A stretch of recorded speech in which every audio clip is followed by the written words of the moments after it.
Welcome, everybody. My name's Kathy Hargreaves, and I'm going to go through the loan forgiveness calculator that we've developed at Kerkering Barberio. This is for all of you who've gotten your PPP funding recently. I know that it was a hassle to get the funding, and now that you have it in your bank account, it's also a lot of work to try to figure out how to strategically spend the money and to make sure that you're maximizing your forgiveness. So I'm going to go through a couple of basics first, and then I'm actually going to take you through a brief walk of our loan calculator. This calculator will be available to you, as well as our best practices for our clients as part of the presentation. So let me begin with just some very basic items. In order to start this journey, you need to strategically think about the end of your 8-week period. You're going to need to have some basic documentation in order to even start with our calculator. The first basic information you're going to need is the average number of full-time employees or equivalent employees, which we call FTEs, per month for the following periods. First, the 8-week covered period, and when we say 8-week covered period, we mean the period of time that you have to spend your loan money. Remember, that starts when you receive the money. The second is information related to employees from February 15th through June 30th of 2019 if you're seasonal, or from January 1, 2020 through February 29, 2020 if you're not. Most businesses are going to use January 1, 2020 through February 29, 2020. So get those. The next thing you're going to need is you need documents for your compensation calculation. In order to figure that piece out, you're going to need gross wages for each employee. We need them from the period at January 1 through March 31, 2020, which is the last full quarter before you receive your PPP funding. We need to identify all employees on that list who make an annualized salary or compensation of over $100,000. We're going to track these other costs. We're going to track group health care benefits. We do get to include health care benefits for shareholders and individuals making over $100,000.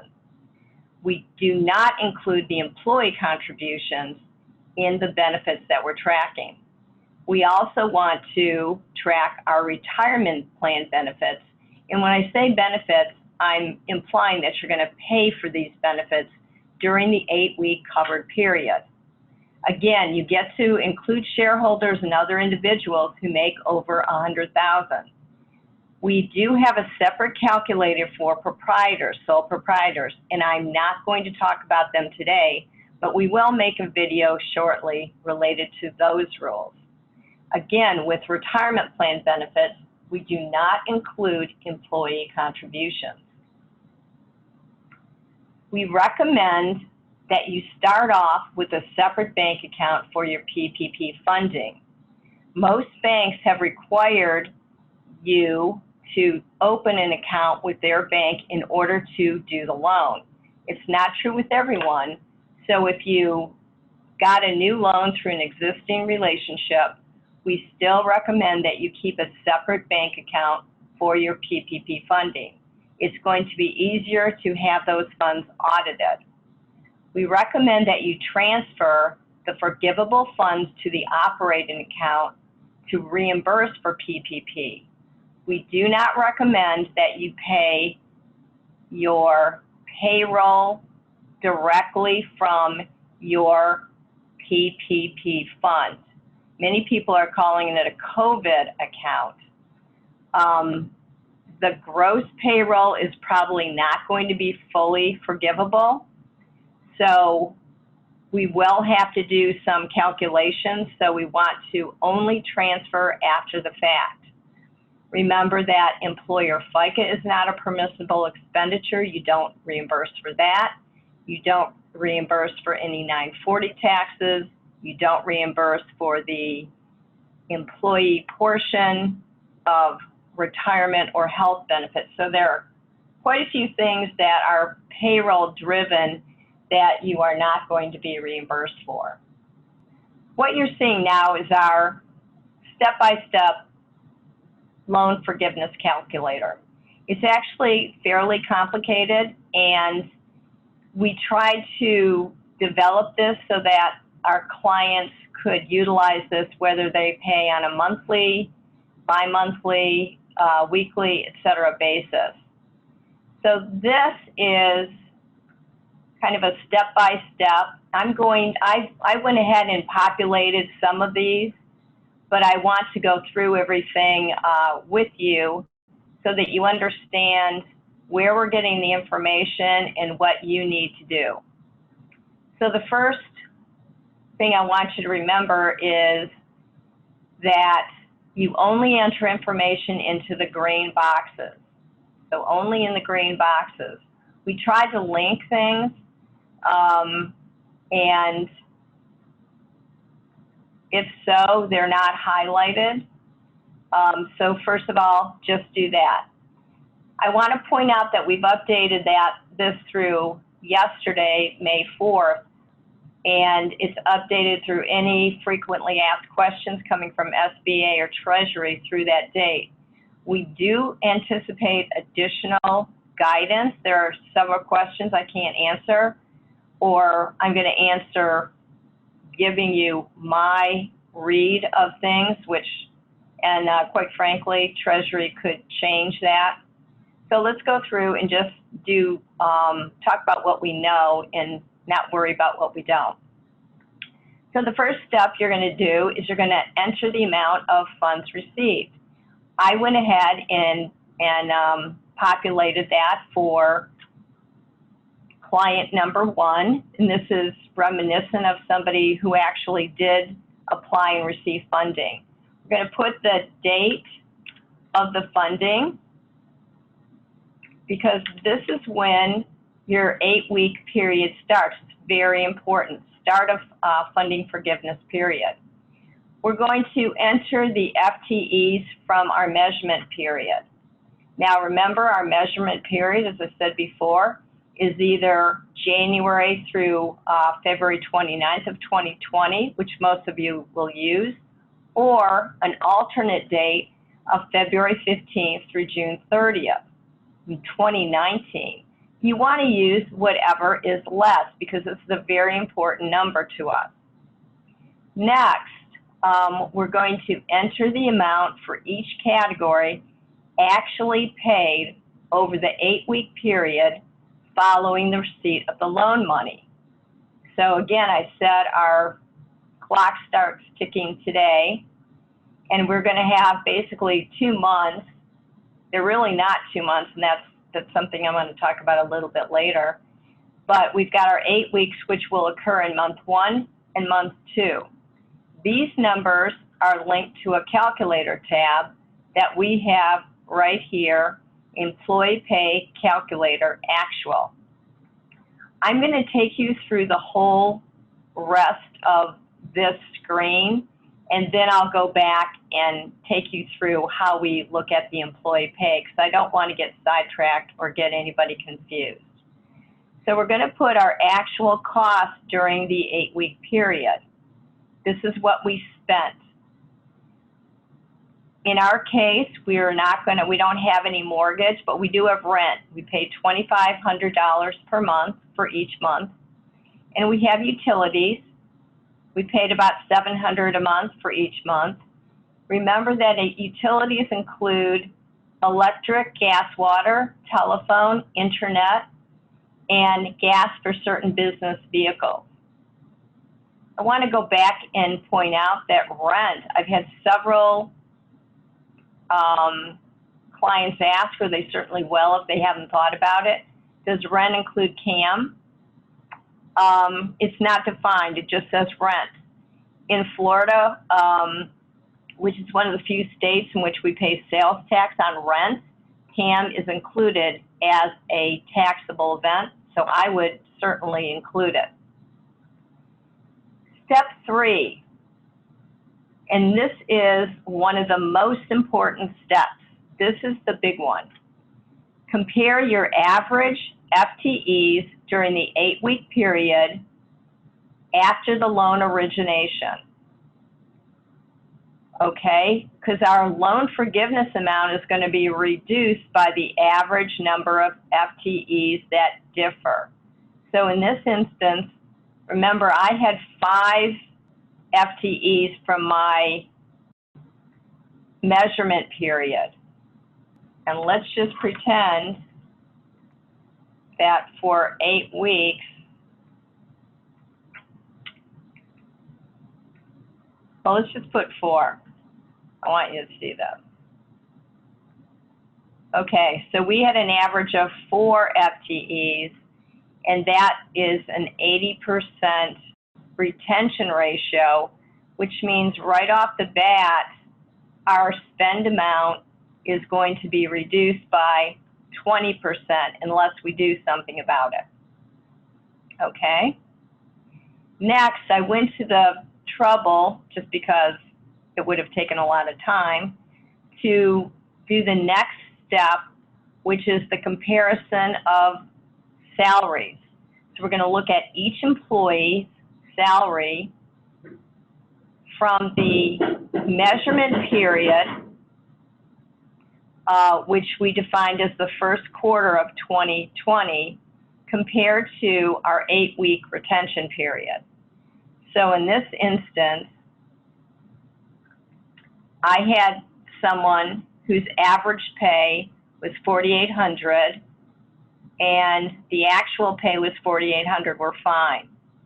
Someone else was $9,000 and we only paid that person $6,000. We have a reduction, we have a problem.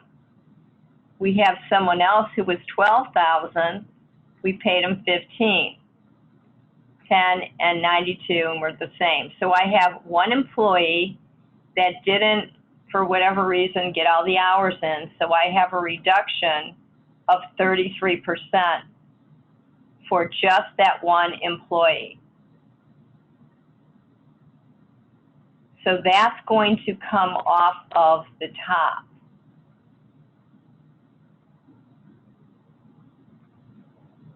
So let's just recap it. I received $58,750. I had $53,000 in expenses, and that's for my step 2, right here. I had to take a reduction in employee salaries.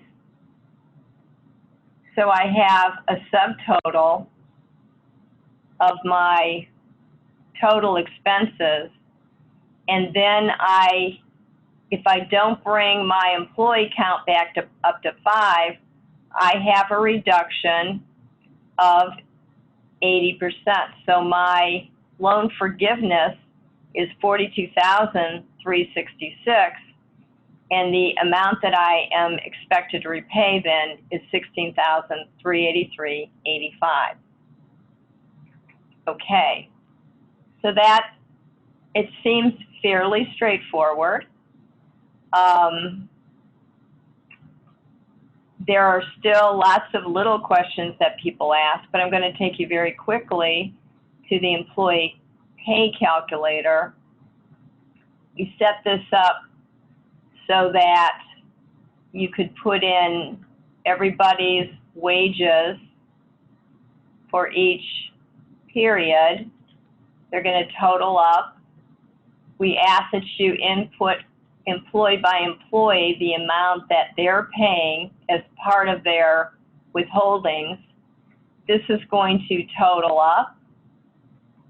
We input the group health payment, and we input the employee portion, the retirement benefit. So we get the total spend for the employment benefit right here. So that's how we did it, and that's how we're advising that you may want to do that. We have a couple of questions that come up time after time. The first is, what if I restore my employee count back up to 5 by June 30th? Okay, if that's true, then I'm going to get credit for all of these individuals. And this is an area I think we're going to get more guidance on. If that's true, I'm not going to take any kind of hit on my EFTs. Secondly, if I restore my employee pay back to where it should be, I don't take a hit there. So I do have the possibility of restoring the amount I paid back to 100%. I do want to point out, if this entity got $100,000, even if they restored the employee FTEs, and even if they restored the amount that was coming through as a reduction on an employee-by-employee basis, they still would have to repay money. That's because this repayment is actually predicated on the amount that you spend. The mortgage, rent, and utility payments are limited to the amount you spend, that $25,000. It's not part of the amount you got, it's the amount you spent. So those are some questions that we're getting. Another question that we've had is, and there's a fear for, on the employer side, if they've had to furlough someone or lay them off, that employee's getting unemployment benefits, and they don't want to come back to work even if they've had a bona fide offer to come back. What recourse does an employer have? Their employee count's down and the employee-by-employee calculator's down. If they have a written bona fide offer out to that employee and the employee refuses to come back, and you would want to get this in writing, of course, then you ignore that employee FTE. So if you were 10, you would have 9 for the purposes of your calculation. That employee would also not be eligible for unemployment. So I hope that all of you enjoyed this brief presentation and will use our calculator. If you do use it, we're here to support you and help you. We have some yellow tabs, which is an estimator, which is really to be used to estimate and strategize. But if you can, right now, start looking again at where you think you're going to be at the end of your 8-week period, or June 30th, I think you're going to be well ahead of the game. Thank you very much for joining, and please call one of your Kerkering Barberio accountants if you have any issues or questions. We're very happy to help you. Thank you.